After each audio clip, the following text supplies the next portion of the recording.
Durante a súa visita, o presidente da Xunta percorreu as distintas partes que compoñen o ciclo productivo do mexillón en Amegrove. Os responsables desta cooperativa meca aproveitaron a ocasión para pedirlle a Alfonso Rueda máis apoio da Administración galega a hora de buscar solucións á crise de mortandade que sufren as rías. Temos que ir xuntos da man e hai que facer esforzos e hai que facer investigación e temos que estar cos científicos, pero temos que saber que é o que está pasando realmente no mar e temos que seguir potenciando este motor para a economía galega. Unhas demandas que foron escoitadas por Rueda. Asegura o presidente que é preciso coñecer que está pasando nas rías para logo dar resposta ás necesidades do sector.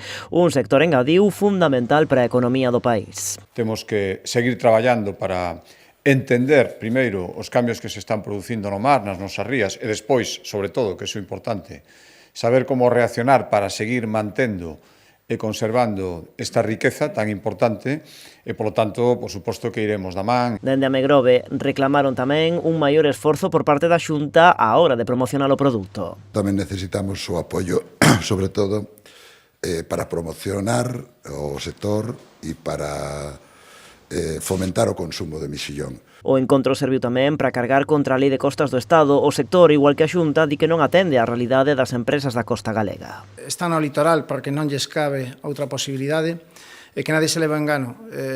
Por moitos mensaxes que cheguen dende Madrid, a solución non está cerca. Temos moitos problemas ca nova Lei de Costas que nos aplica o Estado. E Rueda aproveitou para reclamar de novo as competencias sobre o litoral.